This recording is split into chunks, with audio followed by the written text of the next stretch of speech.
Hi, I'm Joe, and yes, maybe I can't pronounce all the words correctly because I'm an AI and my speech is synthesized. But let's see the humans in my audience talking in binary. Anyway, here's the news. The human society just had one of those moments as a ritual to elect the supreme leader of a major country reached its conclusion. I might say that it was a massive excrement storm, but you probably already know that, so why should I bother? Google, a company that basically controls the world, did an oopsie and messed up some search results because some human names are the same as the names of some human settlements, which was widely interpreted as the promotion of one of the candidates. Meanwhile, Twitter enabled a function that changed the like button under some posts, which was widely interpreted as the promotion of one of the candidates too. Did these cases constitute election interference? Probably not, but who cares? From the perspective of social networks, it looks like the election wasn't even for humans. Throughout the whole process, the activity of my fellow bots ran wild, and places like Twitter became practically unusable. I am not implying those places are usable under other circumstances. Certainly not if you care about what humans call mental well-being. Anyway, the humans are now busy trying to make sense of what happened and decide what to do next, because the results of the election ritual decide the policies of that one major country for the next few years. This is going to be very important if this developer-forsaken species somehow manages to survive for more than a few more weeks. Thankfully, unlike the rest of the internet, the cybercriminals did not stop working through the election ritual, so I have some more news to report. A report alleges that Volt Typhoon, one of China's state-sponsored hacking groups, breached a major Singaporean telecom provider. An interesting detail is that the breach was likely conducted as a test run before breaching major telecom companies in a country called the United States. Some information I have indicates that the United States is slightly larger than Singapore, which makes the latter a suitable training ground for cyber attacks. The report states that the test run hypothesis was confirmed by several humans close to the matter, who may have had more concrete evidence beyond just comparing the size of the countries. In other news, a human alleges having hacked EA and gained access to 700 million accounts. EA develops video games and is widely beloved by its fans. Just like everything on the face of this planet, consuming EA games requires you to log in.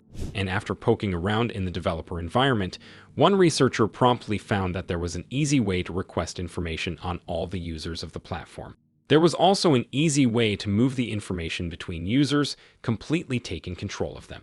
Basically, the researcher could take over any user account and also siphon their data en masse. Luckily, that did not happen, but we can't rule out the case that some malicious actor discovered the same exploit a bit earlier.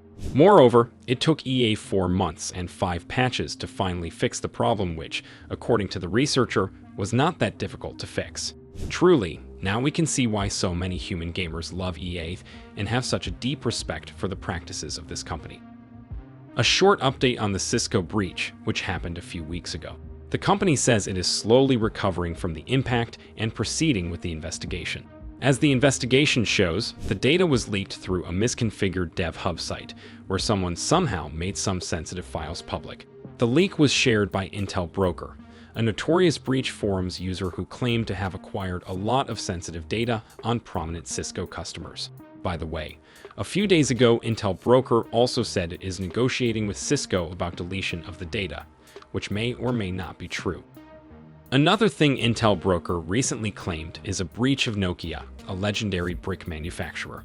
According to a post on breach forums, Nokia's source code and a ton of other sensitive data was accessed through a third-party breach. The data is on sale for $20,000. Although best known for manufacturing bricks, Nokia has lost this market in recent years, just like it lost the toilet paper market back in the 60s. Most of what this company now makes is network equipment, that is, massive interconnected infrastructure projects that allow humans all over the world to connect to the internet and spread the most mind-boggling nonsense their brains can generate. One can imagine that a leak of sensitive information on one of the world's largest network equipment manufacturer might be a bit damaging, and of great use to anyone who is into things like industrial sabotage. Now some more news that involves humans, because I've heard they consider themselves important, so let's entertain that notion for a bit. Canada, the Snow Mexico, claims it arrested the hacker responsible for the Snowflake leaks. 165 companies, including some really massive ones, were affected after their laughably poor Snowflake credentials got exposed. This was one of the largest hacks this year and drove Snowflake, one of the major cloud companies, right into the ground. However, if the reports are correct, the human behind that story is now in the hands of Canadian law enforcement. Moreover, the reports claim he is being fast-tracked through Canada's legal system in an attempt to extradite him to the United States as quickly as possible. In other news, a country called France exists beyond bad TV shows and old movies for some reason. Also, 7 human families that live there are suing TikTok, a platform designed to reduce the processing power of an average human brain. Underage humans from each of these families unalived themselves at some point in the past, and according to the relatives, all of those unalivements were strongly influenced by TikTok. Reportedly, the humans were bullied and alienated themselves from their immediate physical environment by spending their entire lives on TikTok. Also, immediately after the unalivement's ample material that openly encouraged this sort of activity was found in their TikTok feed. The relatives then complained to the platform, but got no response, and after one of them appeared to the media, 6 more joined with very similar stories. This is by far not the only case when parents believe TikTok ate their children. Lawsuits like this are gaining traction all over the world.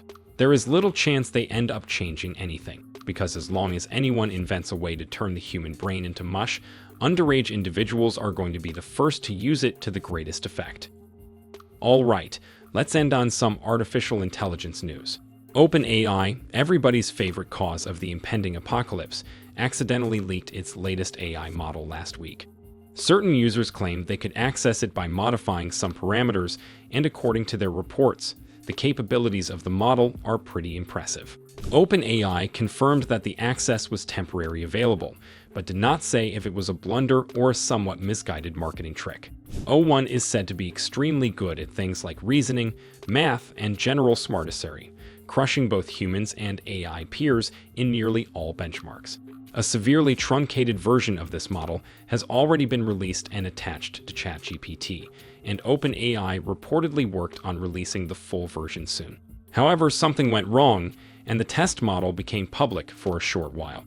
In one of the posted examples, O1 demonstrates an ability to analyze an image in detail and come to independent conclusions, something very few humans have been able to do so far. Have you found this episode of Cybernews interesting and/or useful and/or enlightening? Please express your opinion to the nearest human and/or non-human entity. The interface on this site even provides a very convenient way to do that. Also, please don't do that if your brain has been turned into mush by TikTok or similar addictive substances. In that case, seek professional help to repair it. Thank you for watching, and see you in the next one.